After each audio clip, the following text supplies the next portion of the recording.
وقالوا لو شاء الرحمن ما عبدناهم، اور کہا انہوں نے اگر رحمان چاہتا ہم ان کی عبادت نہ کرتے.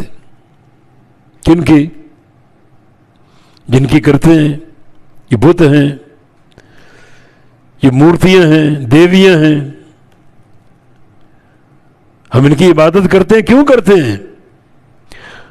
کہ رحمان نے تقدیر میں لکھا ہوا ہے. اپنے شرک کو تقدیر کے کھاتے میں ڈالتے ہیں. جو رحمان نے لکھا ہوا تو ہو کر رہے گا. اگر وہ تقدیر میں لکھتا رحمان کی عبادت تو ہم رحمان کی عبادت کرتے. اب ہم ان بتوں کی عبادت کرتے ہیں، ان مورتیوں اور دیویوں کی عبادت کرتے ہیں، تو رحمان نے یہ لکھا ہوا ہے. ہمارا اس میں کیا قصور ہے؟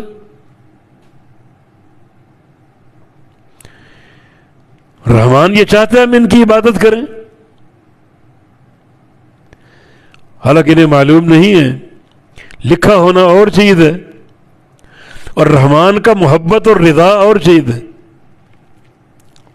رحمان نے رسول بھیج کر تم پر حجت قائم کی، تم کو آزادی دی، فکر کی، سوچ کی، راستے وعدے کیے کہ یہ جنت کا راستہ، یہ جہنم کا راستہ، حجت پوری کی. کیوں تم نے جہنم کا راستہ چنا؟ توحید کا راستہ جنت کا راستہ ہے اور شرک کا راستہ جہنم کا راستہ ہے. یہ بات معلوم نہیں؟ رحمان نے یہ وعدے کیے، حجت تمام کی، جنت اور جہنم کے راستے وعدے کر دیے، اور تم اپنی اس گمراہی کو جو تم نے خود خریدی اس کو تقدیر کے کھاتے میں ڈال دیا. ہاں تقدیر میں لکھا ہوا ہے. یہ سارا یہ دنیا رحمان کا وہ کارخانہ جس میں ہر چیز اس کی مشیت سے ہوتی، لیکن ہدایت اور گمراہی کا راستہ اس میں اللہ تعالیٰ نے بندوں کو اختیار دیا، رسول بھیجے، کتابیں اتاری، ہدایت اور گمراہی کے راستے کو واضح کیا، جنت اور جہنم کے پروگرام کو واضح کیا، اور تم نے دیکھتے بھالتے جہنم کا راستہ چن لیا اور اس کو تقدیر کے کھاتے میں ڈالتے. یہاں ایک اشکال ہے کہ آدم علیہ السلام نے جو دانہ کھایا شجر لا تقربا هذه الشجرہ، جنت میں جہاں چاہو جاؤ، کھاؤ پیو، اس درخت کے قریب نہیں جانا، لیکن چلے گئے،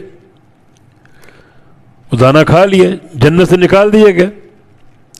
صحیح بخاری کی حدیث ہے کہ موسیٰ علیہ السلام اور آدم علیہ السلام کی ملاقات تھے تو آپ جنت میں رہتے اور ہم بھی جنت میں ہوتے.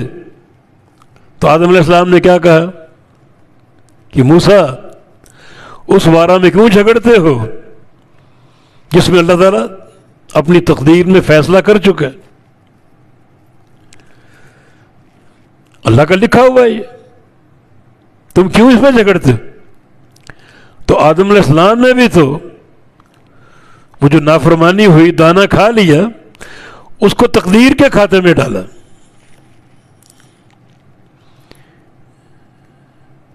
اللہ نے لکھا ہوا ہے اور تم مجھ سے جھگڑ رہے ہو، بحث کر رہے ہو.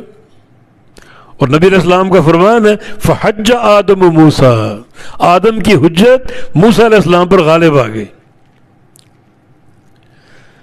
تو آدم علیہ السلام نے بھی تو جو نافرمانی ہوئی اسے تقدیر کے کھاتے میں ڈالا. یہی بات مشرکین مکہ کر رہے، لیکن نہیں، فرق ہے. آدم علیہ السلام نے جو کچھ کیا، وہ دانہ کھایا، جنت سے نکالے گئے، اس کو تقدیر کے کھاتے میں ڈالا توبہ کرنے کے بعد. یہ نہیں کہ کوئی اکڑ گئے یا کسی عناد میں آ گئے، توبہ نہیں کی اور یہ کہنا شروع کر دیا کہ جو کچھ ہے تقدیر میں لکھا ہوا تھا. نہیں، روئے، گڑ گڑائے، اللہ سے توبہ کی، اللہ نے توبہ قبول کی، تب یہ بات کہی کہ اللہ نے یوں ہی لکھا ہوا تھا. لیکن مشرکین مکہ وہ معاند ہیں،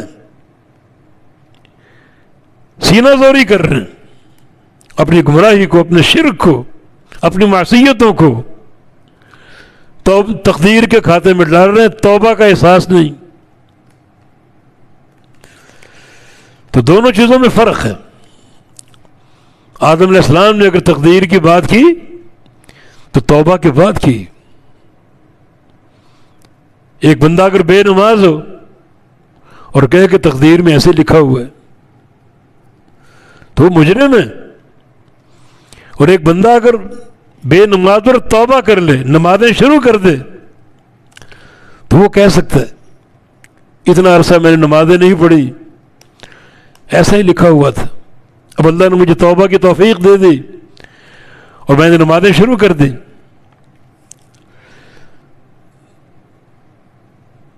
تو دونوں باتوں میں فرق ہے۔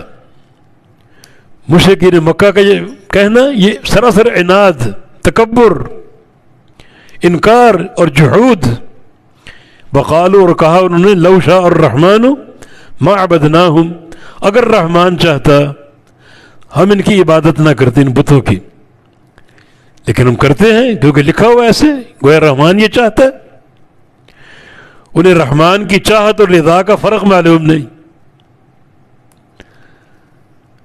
رحمان کی چاہت ہے، رحمان جانتا ہے کہ کچھ لوگ جہنم کا ایندھن بننے کے قابل ہیں، ہدایت کے قابل نہیں ہیں، مگر پھر بھی ان لوگوں کے لیے رسول بھیج کر حجت قائم کی، ان کو آزادی دی کہ یہ جنت کا پروگرام، اس پر چلو، نہیں چلتے وہ، اور اس کو تقدیر کے کھاتے میں ڈال رہے ہیں۔